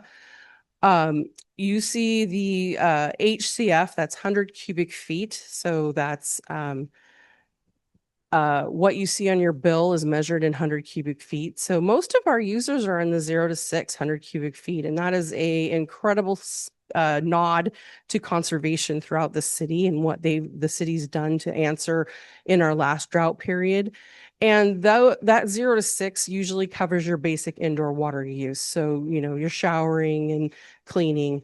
And then the next tiered level is 7 to 1,200 cubic feet. And that adds a little bit more indoor use and some irrigation. That's the average. It's the city average. So you're going to see us talk about 8 HCF when we look at the average bill and what that's going to look like. And then we have the higher water users. Those are anything above 12 that kind of look like they're not using a water as efficiently. Maybe perhaps there's some avocado trees or fruit trees that they're maintaining, and or pools. So those are in about the 12% of all city residential use. Next slide. Another consideration for how we constructed the rate model and the cost of service was the fixed rate revenue. So this is just the basic costs of infrastructure going to the home, like your water meter. And the Water Commission took into consideration a very thoughtful movement towards affordability by setting the fixed rate revenue at 25% instead of 30%. And so that is lowering that fixed baseline cost that's on all of your water bills. And this was supported by the city council as well. So we have moved to a 25% fixed rate, and then you can see then where we lie with all the surrounding agencies in that. So we're kind of in the lower pack, if you will. Next slide. And then the Water Commission also recommended reducing the wastewater flow charge cap from 12 HCF on a single family to 10, and from 10 on a multifamily to 8. And what that means is that your wastewater charge is based on how much water you use. And there's a ratio of what you use in the home goes through the home and into the wastewater stream. And so that was at 12. So you could be charged all the way up on a ratio to 1,200 cubic feet. Well, now it taps it out at 10. So it's a little, it's lowering that, once you hit 10, you're at a set rate. So it's keeping that bill from expanding more with the more water usage. And it helps to, sort of improve that relationship between that water use and that wastewater generation. And this too was supported by City Council. Next slide. So looking at your combined bill, water charges and service charges and wastewater service charges, this is sort of a rough example based on 6, which is our low water user, the majority of our residential water users in the city, 8, which is our average, and then the high level user. So you can see where you start currently at 2026, and this is based on a fiscal year, and what it will look like for the next 5 years. Next slide. And this is for multifamily. So we took a look at the majority of our multifamily units within the city are duplexes. And duplexes, most of them receive a 3/4 inch meter. And then we also looked at larger units that are up to 10 dwelling units with a larger meter. And this assumes that each unit in that duplex and each unit in that apartment complex is a 500 cubic feet. It's a very small square footage, probably 1 to 2 people living. And you can see where their rates are going to go up as well through the next rate cycle. Next slide. And then this gives a comparative of where we're at and where we're headed with our neighboring agencies. It's important to remember that as we move from the lower end of the middle, we move up to the higher level. These other agencies are going through the same rate adjustments that we are. They're also experiencing the same cost pressures that the rest of the water industry is. So they're going through the same process as well. So this may, in a year or two, change, and we're still in the middle of the pack. Next slide. This is a comparison for those low water users. So the majority of our water users are going to see this sort of movement up into still the middle of the pack. Next slide. But those are all generalizations. They don't hold true for every water bill. So what we have available for you online is a bill calculator. So you can go and put in your meter information, take your water bill, log on, and you will get a more approximate estimate of what your bill is going to look like if these rates go into effect. Next slide. So one of the big objectives that we had with this rate study was talking about affordability. And you heard Supervisor LaVere talk about, the straining that our community is seeing and affordability all around. And we had some affordability indicators that we went through. The affordability ratio at 20 hours, minimum wage. And so how many hours of minimum wage would it take to pay your water bill? Environmental, the EPA, and the medium house income and the lowest quartile income. Those are really big acronyms that we use, but it is a form of measuring affordability for agencies across the United States. So that map is the overlay of the city of Ventura, and you can see the threshold by color, and then you can see those small little lines, and that's the threshold indicator. So if the city were to hit those lines, that's an indication that we've reached a level of unaffordability, and we need to take into some considerations of where our spending's at. Next slide. And this is a comparison to where we are with some of our closer agencies. And you see that Ventura is running really close to Thousand Oaks and Oxnard. And then Simi Valley and Camarillo and Santa Barbara getting increasingly larger in that affordability ratio. But as a city as a whole, we are seeing that with these rates, we're still keeping into a level of affordability for the majority of our citizens. Next slide. So this is another way to look at what a typical house income is and where that income is being spent. And you'll see the highlighted portion of the water and wastewater utility bill. This is for a two-income family at about $125,000 with two children in the household.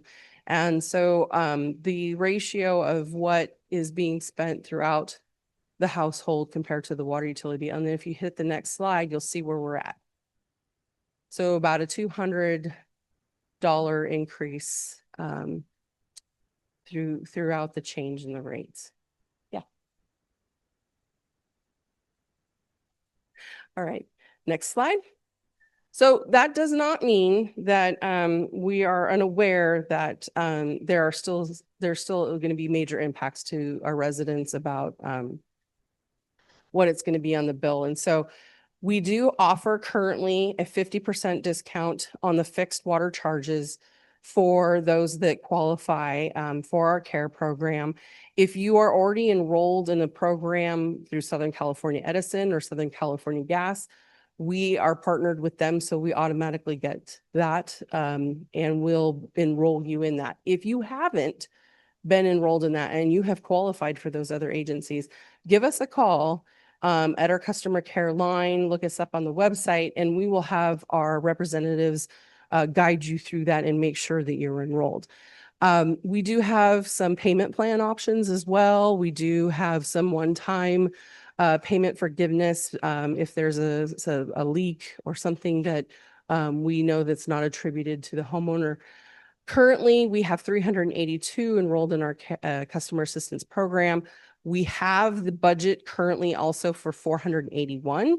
And as we see more enrollment, we have the flexibility through our financial budgeting process to increase that and support as many people as we can get into the program. We did hear when we took this to the city council last week for authorization to start the rate process, we did hear a lot of encouragement from the city council to look into additional ways to support the community.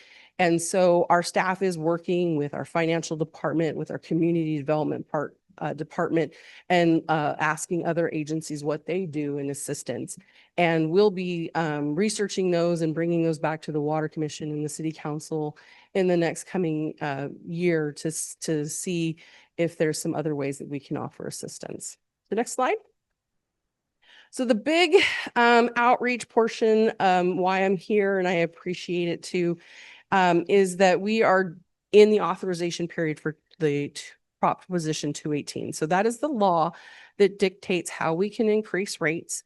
It makes sure that we go through a valid cost of service that's justified to get this rate adopted through the City Council. So you should be receiving something in your mail any day now that looks like this. And I do have copies here for you to take as well. This is going out to every property owner and customer of Ventura Water. And it talks about why the rates are needed. It talks about the infrastructure need, the water supply need. It talks about the process that we took, and it talks about where the typical bills will increase. And then there is a very important part to it, and that is the protest noticing. We provide steps to legally protest and let the City Council know that you disagree with this rate setting process. There's also an objection that can be made. The objection, the distinction between that is that the objection needs to have a legal valid reason for that objection. It will be counted as a protest, but it can't just be, hey, I don't like it. It's just not fair. It needs to have some sort of tie to law that you believe is in violation, and that will be considered. The protest process is open now until 5 p.m. of the hearing on December 9th. We will be collecting protests. They need to be on this form, excuse me. They will be checked through a process with the city clerk to make sure it is a valid parcel property owner. And we know what that count should be, so we know what we should and what they're tied to. It can't be an email to me or to the city council saying we don't like the rates. We will take those and we will provide those to the council in the supplemental packet, letting them know your opinion and your but the formal protest or formal objection need to be on these forms. There's a QR code to get it. They're available in Spanish. And it will go to hearing on December 9th. If we have 50% plus one, the city council cannot move forward with adoption. If there are fewer than that, that is still within the city council's purview to not vote on the rates or to vote for the rates. So there's voicing your opinion either way is important to the city council. So I'm here on their behalf as well to ask for feedback so that they can help be in touch with the community and how they feel about it and what their impacts are going to be. Next slide. So I kind of stepped on it, but and this was this was part of the council presentation last week. So we did get the decision on the authorization, so that's why we're here tonight. The notices were mailed out on October 17th, and the Postal Service is apparently a lot slower than I thought they were, because I still have a lot of people telling me they haven't gotten it yet. But you know, I mean, I give them grace too. They do rain or shine work just like we do. So they should be coming at any moment, and I do have some here for you to pick up. Important things, come find out, come talk with us and why we're doing what we're doing, why we're investing in this infrastructure, what your rates are going to go for. So Saturday, we have a lovely tour planned for the wastewater treatment facility down at Spinnaker Drive at the harbor. And we'll be starting at 9 a.m. and we'll be taking a tour around. We'll show you the infrastructure that was put in as early as 1950 and what we're going to be replacing it with, and talking about the environmental impacts of our discharge from that facility and how we are repurposing that discharge to be environmental stewards and to offer water supply for the city of Ventura. There'll be another opportunity on November 15th. I think you might recognize that as World Toilet Day. So we are coordinating with the college on a tour of the city's toilet to come down and take a tour as well. And then we'll hold a virtual option for those that can't make it down there, don't have time, don't want to spend a Saturday walking through a wastewater plant. I don't know why anybody wouldn't want to, but so we'll have lots of opportunity for people to see what the infrastructure looks like and get an idea of what we mean by repurposing it. And then I'm here tonight, community councils. We're trying to get into everyone's community council. We're trying to get into some programs and just community groups that are out there. We will have our activities posted on the social media website. And like Saturday, the tour is from 9 to 11. And then starting at 1 o'clock is our 20th anniversary of our community park pool. So we will also be at the pool and opportunity for you to come and talk to us about rates and talk about perhaps, you know, if you need to fill out your protest form. The rate adoption hearing will be on December 9th, and that will be the final decision for the city to say yes or no. And then the second reading, if it is approved and adopted, will be via consent on December 16th. To be clear, we're not raising your rents or rates in December. It will be the next fiscal year in July 1st of 2026. That rate will go into effect. So that's what I have for you this evening, and we have some questions. Yes. Wait, Mike, we need a mic. I was going to repeat it for.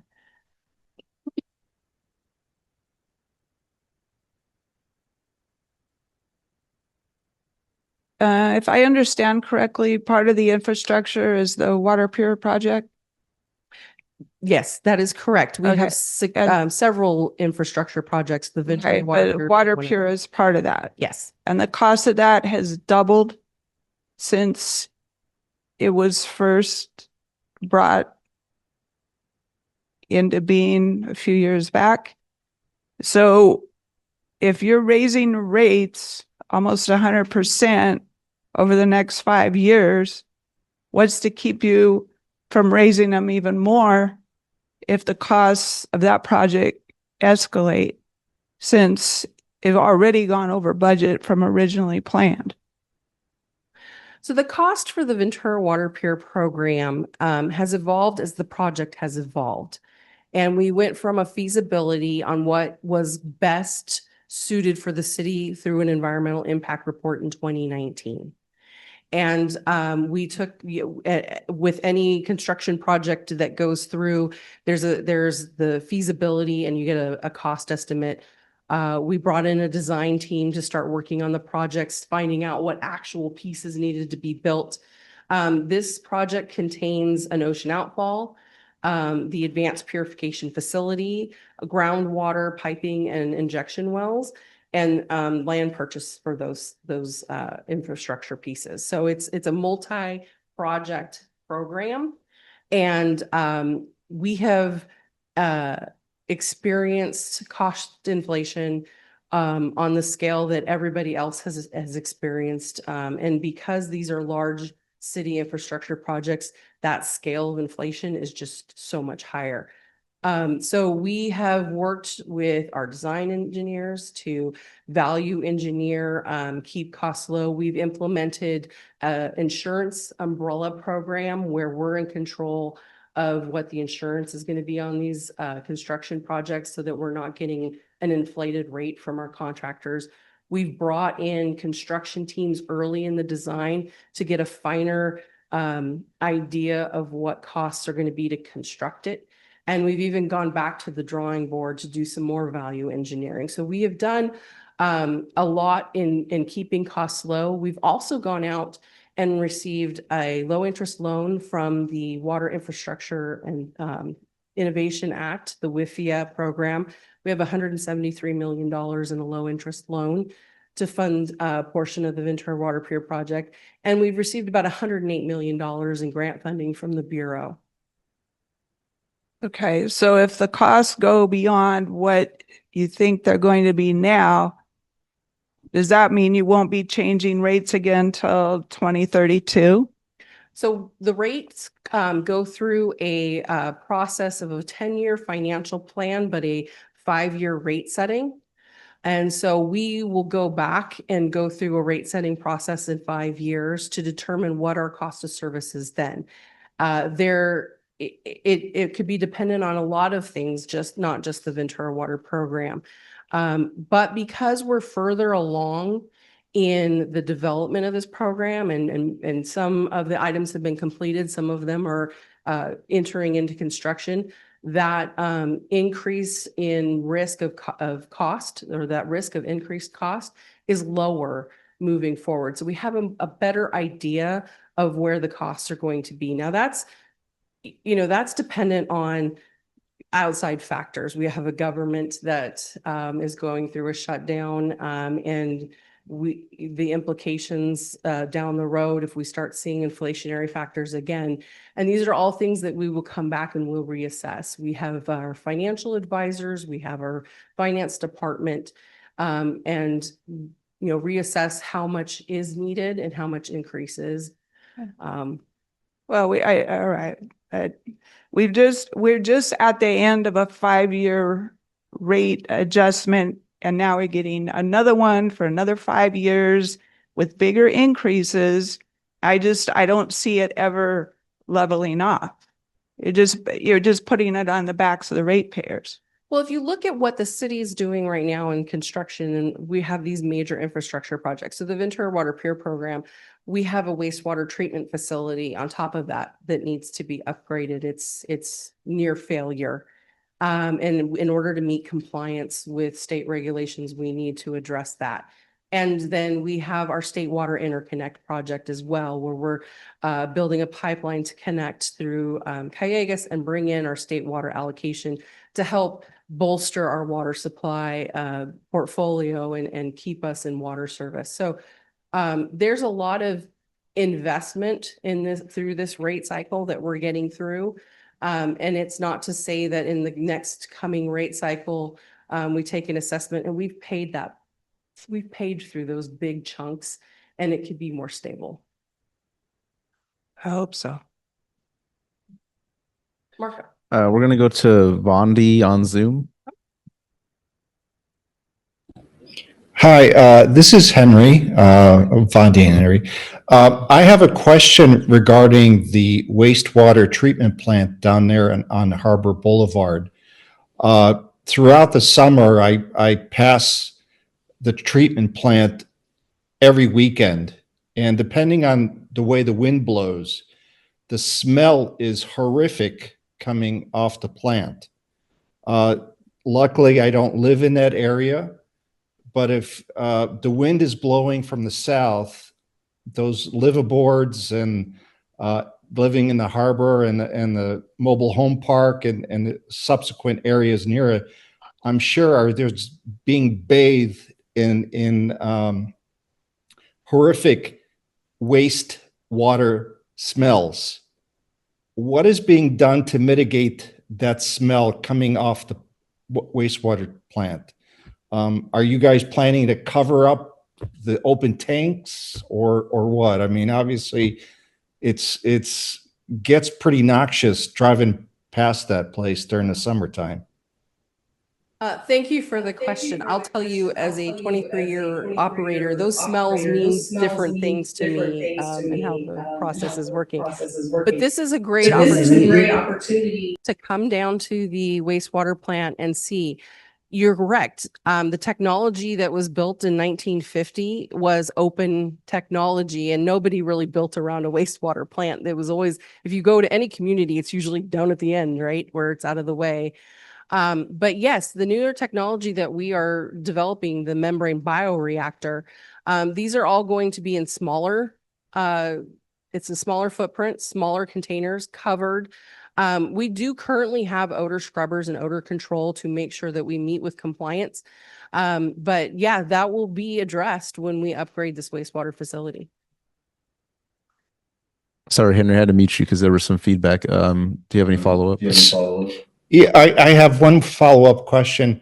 So when is the construction going to start to the wastewater treatment plant? What is the target year to actually start mitigating the smells, covering up and building new processes to mitigate the smell? The construction, a portion of the construction is beginning this fall. And we're going to see 18, 24 months. How long is our construction period? So the end of 29, the newer facility will be completed. So it's going to be another year, a couple years that there'll be some odors that flare up. But after that, we should see and we should smell an improvement. Thank you. I mean, I like I said, I don't live in the area, but I'm sure the residents around there would be grateful to hear that. So. All right, thank you, Henry. Just a couple more questions. I was mentioning the reclamation facility tour to one of my colleagues, and they wanted to know if you had to sign up in advance or if you can just show up on the dates that you had listed. So we do like to have, you can go to the website and you can sign up and RSVP. It's not limited, but we'd like to know an idea of how many are coming so that I know how many operators to have on hand to help tour everyone around. But we're open and we're available on Saturday. So It is about, we've got it down to an hour and like 15 minutes. So, it's pretty quick. We're not going to take you in a couple zones because they are under construction. But you will be able to see our almost nearly completed ocean outfall pump station. And that is going to be, the city's major achievement in compliance with our NPDS permit, our National Pollutant Discharge Permit, and the consent decree to remove our discharge out of the estuary. So that will go live by the end of the year. And the city will be achieving compliance that it hasn't been achieving since 2008. Great. And then I have a couple questions myself, just for my own education as a newer ratepayer in the whole 218 process. So every 5 years these notices go out, or what triggers the 218 process? The need for change of rates triggers the 218 process. So it could be sooner if we do find there's some sort of costs that we didn't that we need to address, if there's another piece of infrastructure or another project that we need to move up immediately and we don't have the funds, we go back out for another rate process. And that typical, we try to do a 5-year financial rate model. We have a 10-year outlook, so we kind of try to get that outlook to 10 years, so it's not too shocking at the 5-year. But it could be anywhere between 3 and 5 years. We don't anticipate that. We really did our due diligence to make sure we don't keep coming on a regular basis to change rates, that we can stay pretty stable. It helps the city in their financial planning. It helps in our bond rating. But that's when the 218 will come out, is when we need to trigger a rate change. And then we have to go through the whole process of cost justification. So we don't want to do that all the time. We want to keep a pretty good pace between each one. Got it. And you said these notices go out to both property owners and all residents. So like as a tenant of like an apartment building, like do I get a protest vote or just the landlord, or how does that work? You get the water bill to mail directly to you, you get the form. So so this is a great opportunity to talk to your landlord or talk to the property owner and say, hey, did you get the notice? And how is that going to impact me? And have a discussion. It is ultimately up to the property owner, the person that is registered to that parcel, to officially put in that protest. It doesn't mean that you can't voice your opinion, though. I do appreciate those that are renting and feel that they don't have control. We'd still like to get your input. Got it. Thank you for that clarification, because I do know I just get like the pass-through bill and stuff like that. So I was curious on how that process works. Through bill, you want to say, hey, did you get this notice? Awesome. Thank you. All right.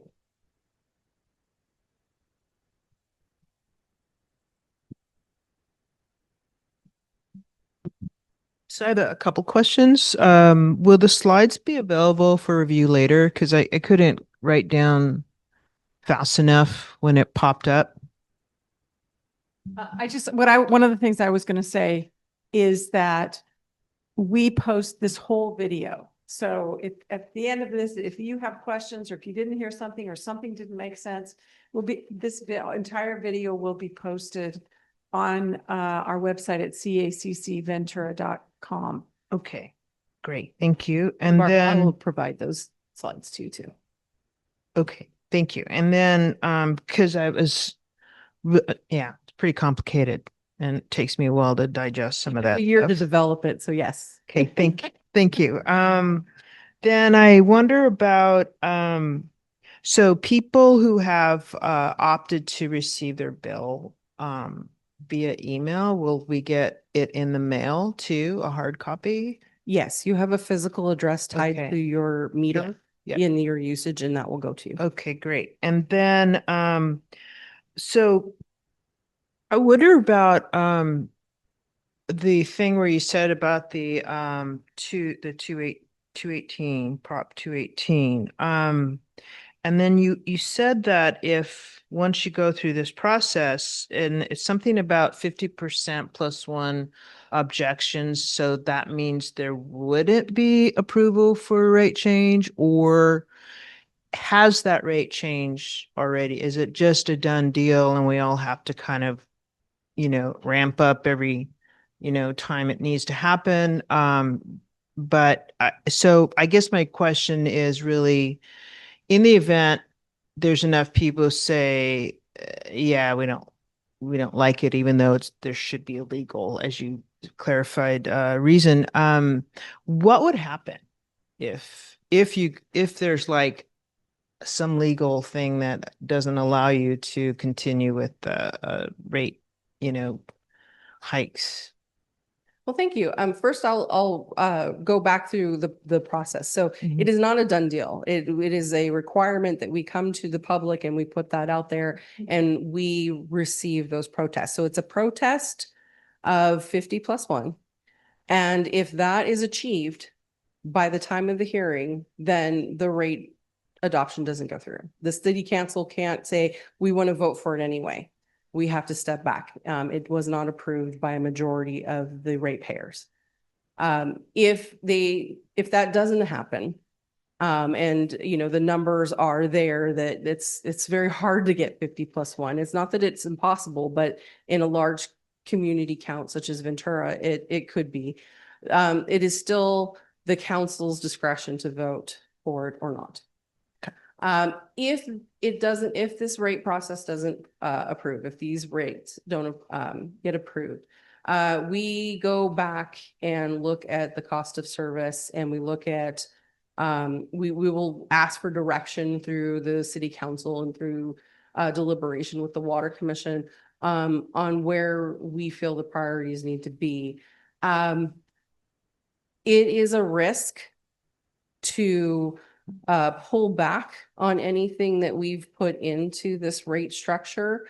There's critical infrastructure that's failing, and delaying of those upgrades or that needed maintenance is a risk to the city in violations through environmental law, through water law, that will need to be considered as part of what that financial impact would be. Yeah, so that would be good to know, kind of have some inkling, I guess, of what would happen, I guess, is one thing I'm thinking about as you were talking. What would happen, if you can't? And then now what would happen to our situation going forward? And then I guess my last question, I thank you for letting me ask this one, is I'm wondering about our ability to have gotten state water. I mean, I know over the years it's come up, and is this factored into all of these things that we're looking at, and how much water is that at all? The State Water Interconnect project is due to start construction after the first of or in the middle of next year. So we're going to go out to bid and get contract bids to start building the State Water Interconnection. So it's been designed, it's been planned, and we're ready to go. And that is to receive state water allocation that the city has been paying for since 1970. So that is factored into this rate model. Those costs are in there, and those costs see it all the way to completion. Okay, because I didn't see that in there. So there's some cost offset that we to keep. Thank you. So Commissioner Schallenberger, there is with the state water allocation, we do pay for it, but we have leased out that water allocation to kind of offset the costs. Yeah. But this will be the way to get the physical water. And we'll still have a portion that we lease in partnership and keep that available. Because I remember when that came out in the media that it was, at some point in time, it seemed as though we didn't need it, and because everyone was doing so good, or at that time years ago, and there's a commitment that's been made to some other municipality of giving them our water, basically, and pardon my ignorance on how this works, and now we are going to be able to actually get back onto that flow, I guess. And just trying to understand as best I can. So thank you. I appreciate your it's been there. trying to help me understand this. Well, thank you. Can I make one point real quick? All right. Or maybe two. To Henry, I go down to water reclamation about 3 or 4 times a week to get recycled water to water my outside yard. I have never smelled an odor in years. I used to drive past there going to and from Oxnard. I go, this place stinks. I have never, and I'm down there all the time at the beach. We eat there. We go to Brophy. I've never smelled that. We're getting feedback. One question, real quick. I hear that the project is going to cost $1.4 billion. Now, I know and you know that that's not the cost of the physical project, but the financing involved over a period of time, just like you would pay a mortgage and the interest you pay. I think it's real important that people understand that, because that's what's being used, that 1.4 number. So thank you, Commissioner Ackerman, Chair Ackerman. Vice Chair Schellenberger, let me correct that. There has been a lot of numbers thrown out.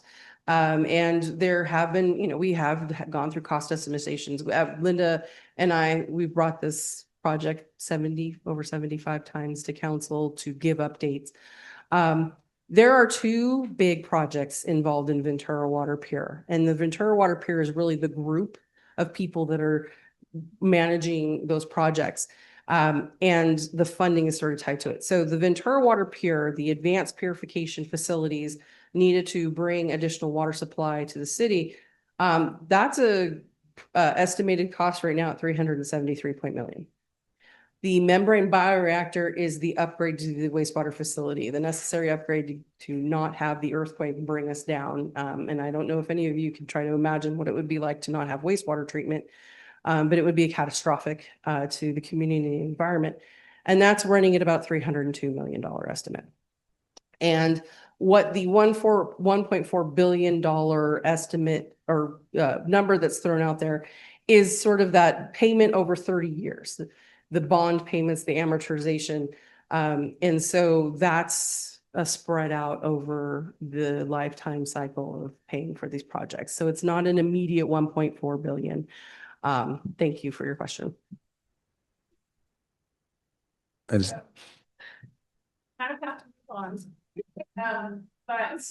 So yeah, so Gina's available. We have two water commissioners here tonight. If you want to stop and stay after, is that correct? Two of you. If you want to stay after, Gina, will you be around for a bit? Yeah.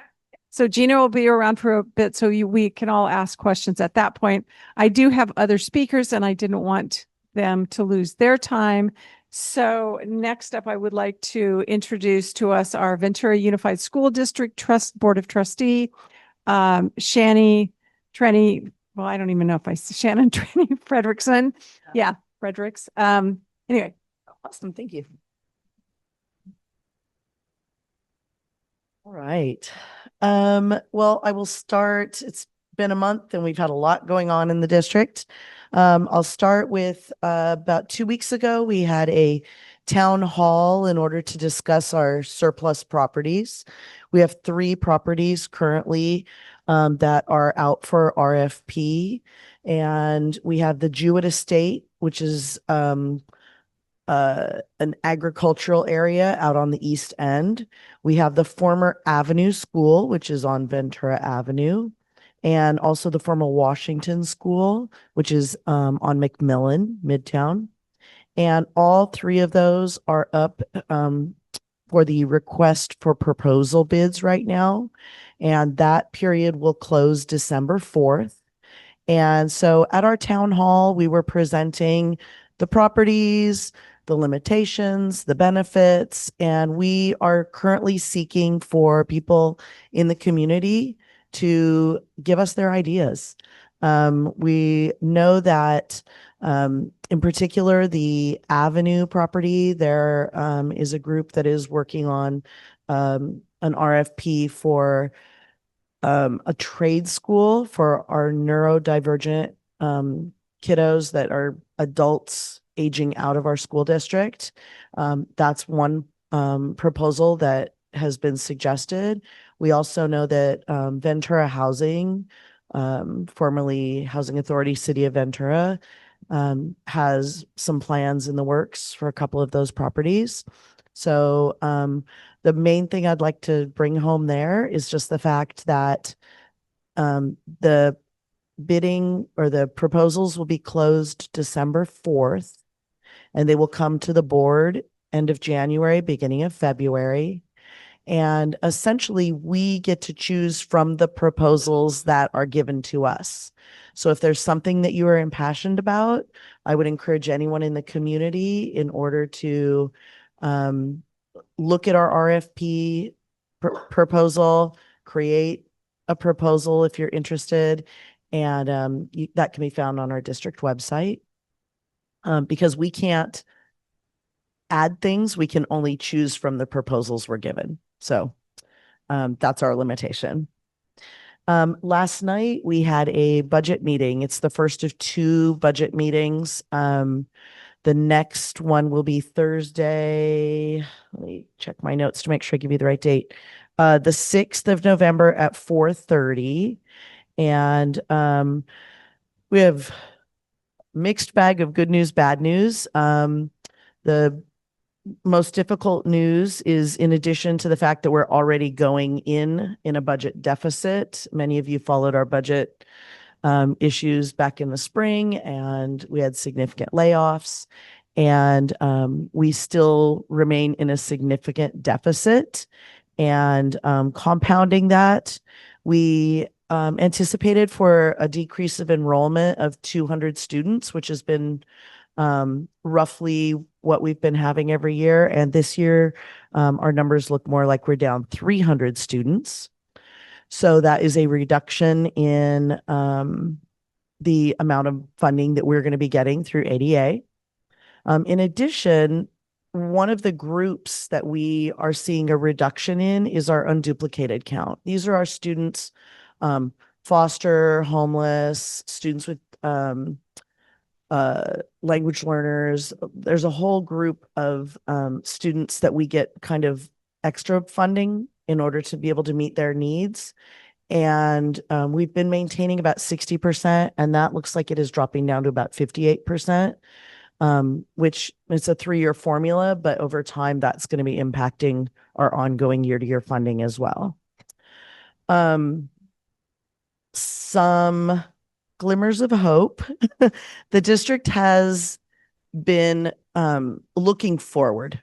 They've really been seeking outside the box ways in order to combat this, seeing it come down the pike. We've been experiencing decline in enrollment. The district has had over 30% decline in enrollment over the last 20 years. So a couple of things that the public should know about. One is our Healthy Campus program. This is an opportunity for the district to be able to submit to insurance companies services, mental health services that we are already providing to our students. We currently bill Medi-Cal for some of those services, like different things that are provided during an IEP, testing, but this will allow us to open up and be able to get increased revenue from insurance companies. So any families out there who have a child that is enrolled in Ventura Unify, I would encourage you to sign up for Healthy Campus.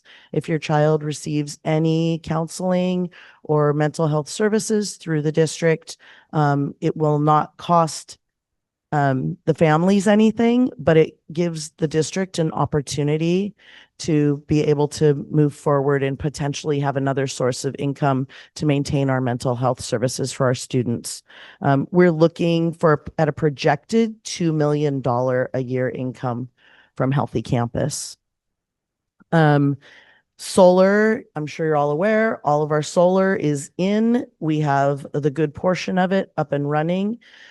We don't have it in our budget currently because we're waiting to see what the numbers come in at before we, actually put it in ink. But we are projecting about 200 million as well every year ongoing for the decrease in energy costs through the use of solar.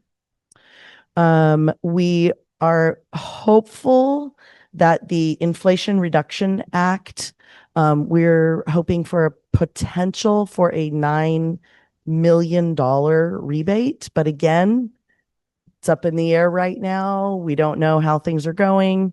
I just had a dinner at VCOE with Monique Lamone earlier last week, and she just said things are not looking good for the next 2 to 3 years. So we'll see what happens. Again, we have not included it in our current budget because we have to wait to see if it will actually come through.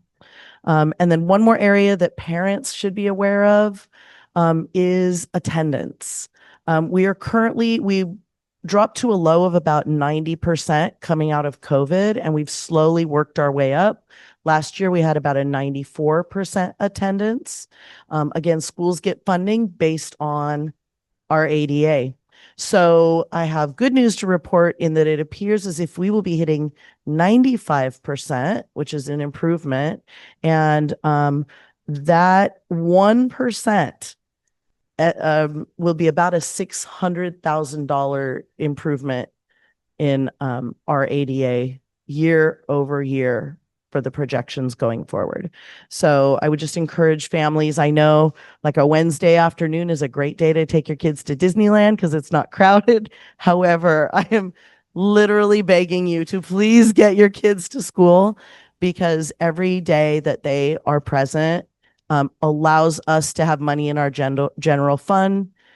It decreases the chances of decimating layoffs again this spring. And we're just really asking the public for your help getting your kiddos to school. And as a teacher, I'm saying, please get your kids to school because we can't teach them if they're not in the seats. So a few little things coming up. I just want to let you know next week will be the USD's fall break.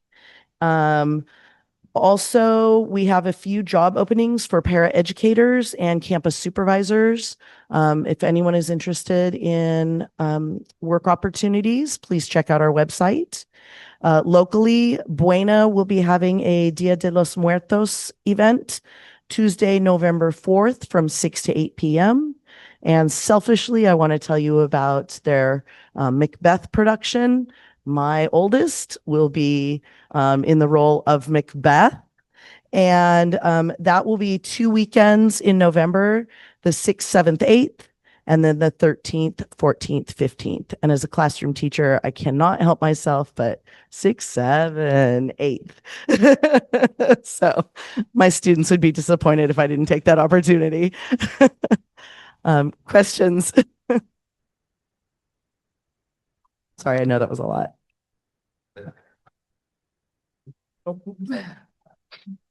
So I know there was a whole meeting about the surplus properties, so I don't expect you to go through all the details, but I'm wondering is, sounds like, so bids for use of the properties is what you're looking for. Is selling the properties on the table? Everything is on the table. Okay. We can do long-term land leases. We can do, the district has done a survey about staff housing. So we know there's need for staff housing. That's one of the things that we've included as a priority on the RFP. Also, just for anyone who was unable, you can go to the district website and you can either view the town hall meeting, and there was also an open format for additional comments. And I'm sorry, off the top of my head, I don't recall when that closes, but I think it might close at the end of the month. Okay. But yeah, I mean, truly any kind of creative ideas that people can come up with, we're open to serving the community as well as our district. So. All right. So thank you so much, Shannon. So I did attend that town hall meeting. That was very, very informative. It is going to be interesting to see what happens. Before we have our next speaker, I did want to mention a couple things. I actually wanted to mention it when Gina was speaking. We have some the city asked me to mention this. We have some vacancies. Oh, good, let me write. Okay. So we have some vacancies on our commissions. Now, for those of you who really love our community and will really want to be a part of it, this is one of the ways to do it. You can become a city council member, but you have to be elected, and that's costly and time consuming, and it's a huge time commitment. If you want a less time commitment, you can become a part of a college or a community council like this one, or the West Side Community Council, or whatever community council you live in. But the third way to do it is to become a commissioner. So there are a number of vacancies on these commission boards. It's usually a meeting once a month, depending on how active the commission is. And you get to learn about, for example, the Water Commission has one vacancy, and you get to learn about what's going on, and you become a part of the information system that gets information out to the community. So I have a good friend and neighbor, Jim Ackerman, who I get to ask questions to all day long. And he's very informative. I could bother Gina, but I always assume she's sort of busy. So these commissioners are really great. There is also a vacancy on the Design Review Committee. The Design Review Committee is the organization that reviews developments that come into the city. So when a new developer comes in, that's the body that reviews them to make sure that they are going to look good, that they're going to follow the rules of, landscaping and all of the other many rules, parking. And then we have the Parking Advisory Committee. There's actually 3 vacancies on that committee. And then lastly, we have the Mobile Home Rent Review Board, which really needs some help. There's 5 vacancies there. So that's, if you're part of a mobile home group, if you live in a mobile home, facility, that's really not the right word, but anyway, you get the picture.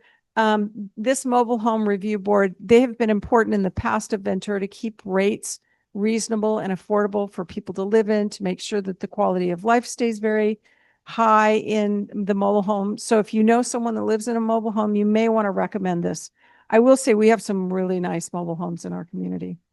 All right. And last but not least, I want to introduce Council Member Doug Halter.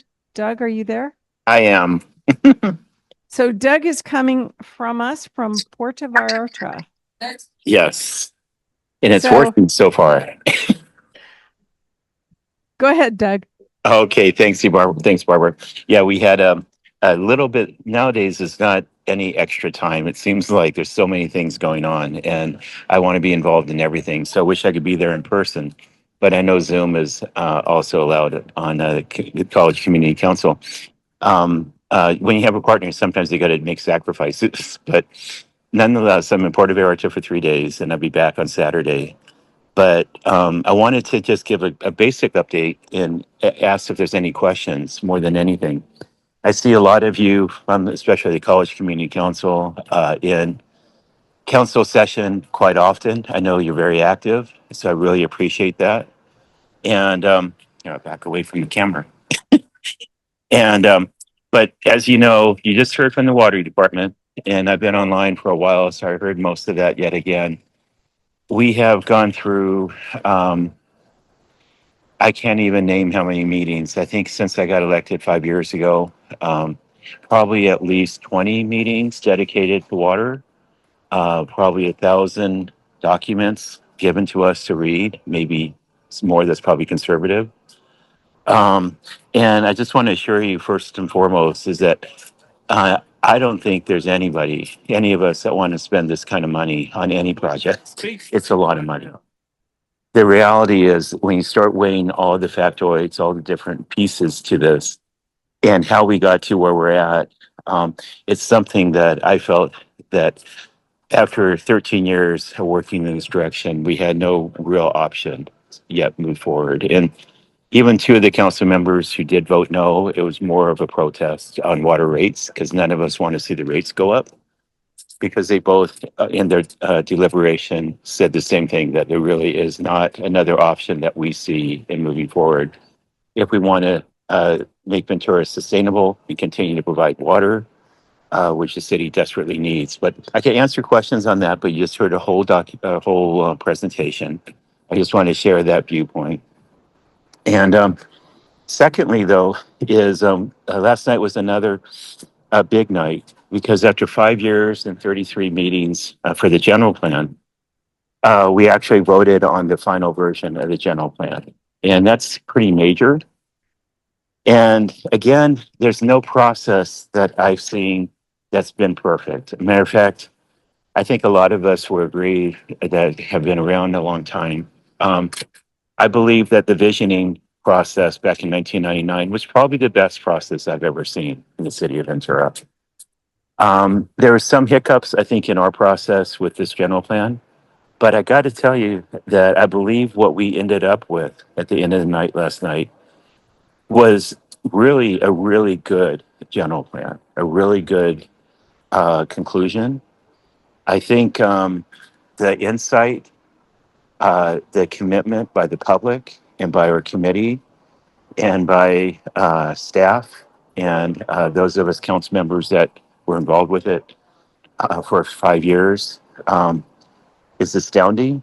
And even the changes, the final wordsmithing and changes that we made last night, I think were made truly in the best of looking at the best compromise that still satisfies the needs for our community now and in the future. So I was pretty happy about the meeting last night, the direction it was going, it has gone. But that was a big night. And there's other things. See, whenever you talk, part of the general plan is the land use element, which took probably, I think 22 of those 33 meetings was discussing primarily the land use designation on different parcels across the city. And I know one of them I would talk directly about is the parking garage at the beach. I want to assure you what the intent with them. Sometimes you can't really control exactly the process, but we all know that the parking garage, it's not going to fall down, at least not now.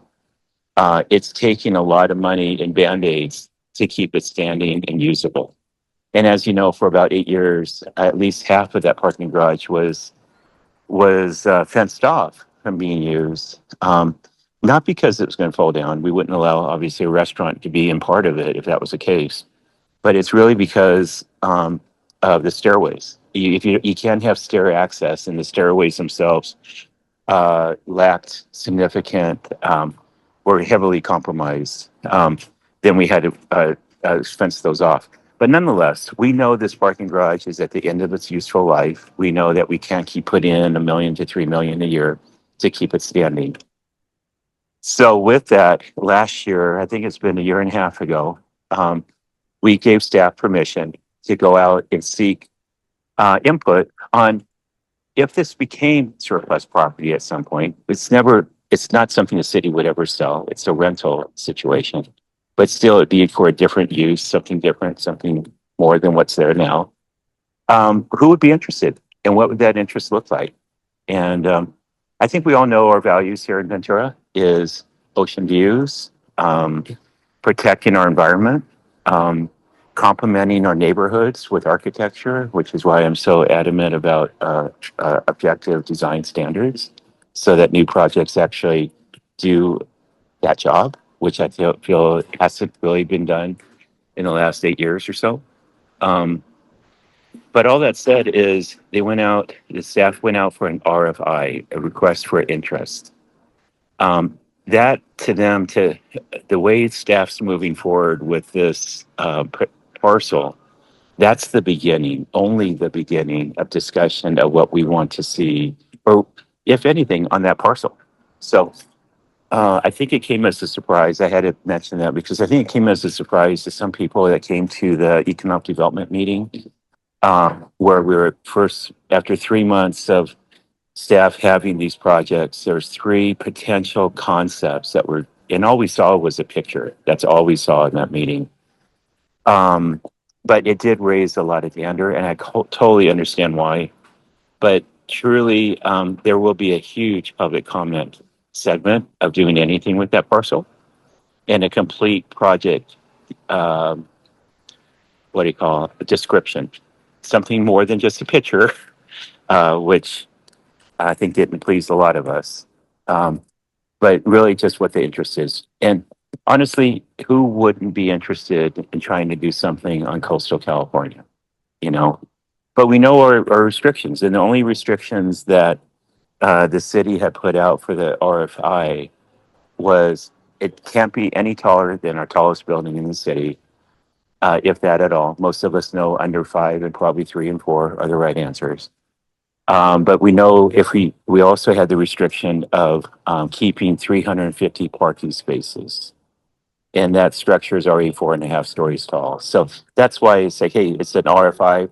Let's just open up the limits to see what people would do. So we know what we would be giving up if we said, nope, move the parking structure next to the pier, do whatever you need to pay for it next to it, and keep it under 3 or under 4 stories. That may be the answer. But we needed to start somewhere, and this is only the beginning. So the next step is what they call Surplus Land Act, to see all land that, whether it's rented land or land for sale, has to go through a Surplus Land Act, open, what do you call it? I would say open enrollment. It's where we have to consider affordable housing first, and anything that includes affordable housing before any other use can be selected. So that will take 3 to 6 months to go through that process. And you'll be seeing and hearing all about the next steps after that, where the public will have the utmost of input to give to all of us, because it's a very important piece of land for our city. I want to share those things that may have taken up all my time already, but all these topics are so important. And I know I am very honored and proud to be able to give my voice and listen to the public and find out where that commonality is and why we might differ on certain things and where we really agree upon, and find out how to meet everybody's needs and make sure that we're creating the best future for our city. If you have time for a couple of questions, I'd love to open it up to that. No, I just have a comment. Thank you for taking the time out of your short vacation there.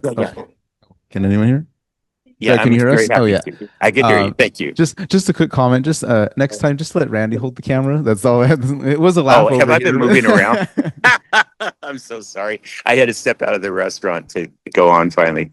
So we definitely appreciate it. It was a laugh. I'm so sorry. I didn't even realize I was walking around. So first, we do want to say we really appreciate the fact that you are on vacation and you did this for us. And I know this is your second meeting of the night. So yes, huge thank you from all of us here. Like, I wouldn't do it. I'm so sorry about walking around. I didn't even notice. Are there any other questions? Yeah. Okay, they're saying go enjoy yourself. Okay, you guys, I look Okay, forward to seeing you when we get home. But before you turn off, I just want to remind you that we go dark for the next 2 months. I mentioned it earlier, but you weren't here. So we will be dark in November and December. So for all of you here, our next meeting is Wednesday, January 28th in 2026. Wow. And that will also be right here. For those of you who want to stay and ask questions, I know I have a couple of questions that I'd like to be answered. You are welcome to stay for a little while, but I think we're going to close off the recording right now. So thanks again, Great. Doug. Okay, thank you all. And you guys have a great holiday season. I'm sure I'll be seeing you. All right, bye-bye.